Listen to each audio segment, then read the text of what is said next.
આધુનિક યુગમાં પણ જૂના તવરા ગામે ધાર્મિક પરંપરાઓ જીવંત, 300થી વધુ બાળાઓએ જવારા સાથે કર્યું પૂજન અર્ચન। આજના મોબાઈલ અને ટેકનોલોજીના યુગમાં જ્યાં ધાર્મિક ઉત્સવોની ઉજવણીની શૈલી બદલાઈ રહી છે, ત્યારે ભરૂચ તાલુકાના જૂના તવરા ગામે પ્રાચીન પૌરાણિક સંસ્કૃતિ અને પરંપરાઓ આજે પણ જીવંત જોવા મળી છે।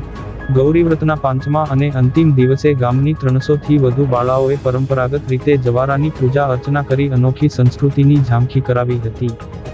ગૌરીવ્રત કરતી નાની બાળાઓ જવારાની ટોપલીઓ સાથે ઢોલ નગારાના તાલે શોભાયાત્રા સ્વરૂપે ગામના ભૂદેવ રાજેશભાઈ પુરાણીના નિવાસસ્થાને પહોંચી હતી, જ્યાં મહારાજ દ્વારા જવારાનું વિધિવત પૂજન કરાવવામાં આવ્યું હતું। ત્યારબાદ મહાઆરતી યોજાઈ હતી અને માતાજીના ગરબા તથા ધાર્મિક ગીતોની રમઝટ બોલાવવામાં આવી હતી।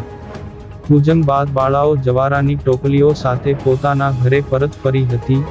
ગામના દરેક મહોલ્લામાં બાળાઓએ આખી રાત માતાજીના ભજન કીર્તન સાથે જાગરણ કર્યું હતું। વ્રતના સમાપન રૂપે વહેલી સવારે પવિત્ર માં નર્મદાના નીરમાં જવારાનું ભાવપૂર્વક અને વિધિવત વિસર્જન કરવામાં આવ્યું। આજના સોશિયલ મીડિયાના જમાનામાં ગ્રામીણ સંસ્કૃતિને જીવંત રાખવાનો જૂના તવરા ગામના ગ્રામજનો અને બાળાઓનો આ પ્રયાસ અત્યંત પ્રેરણાદાયી સાબિત થઈ રહ્યો છે।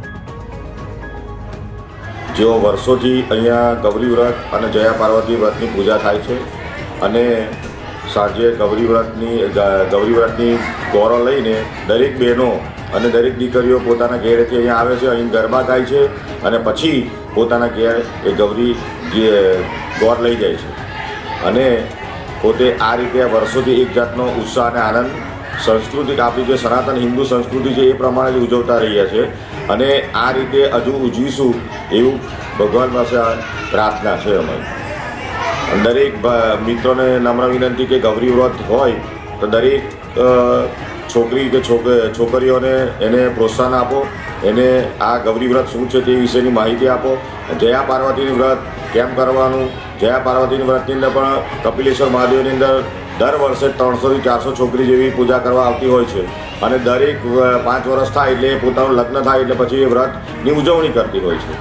તો એ ઉજવણી કરે અને પછી પોતાનું સંસાર સારી રીતે જીવી શકે એ માટે સંસારની અંદર સુખ સંપત્તિ પ્રાપ્ત કરી શકે અને પોતાના સાસરી પક્ષની અંદર જે અહીં પોતાના માતા પિતાને જે સંસ્કાર આપેલા એ જ સંસ્કાર એની સાસરીમાં આપે તો એને જયા પાર્વતીનું વ્રત ફળ્યું કહેવાય। એ જયા પાર્વતીના વ્રતની અંદર લોકો આ 5 દિવસ વ્રત કરે અને વ્રત કરી અને આનંદ ઉત્સાહ મનાવી અને આજે જાગરણ કરશે, કાલે એ પોતાનું વ્રતનું પારણા કરશે અને મહાદેવને બધાને ભોજન કરાવશે, પછી એ પોતાના ઉપવાસ છોડશે। તો આ રીતનો આ ગૌરી વ્રત અને જયા પાર્વતીનો ઉત્સાહ છે એને જાળવી રાખવા નમ્ર રજ છું।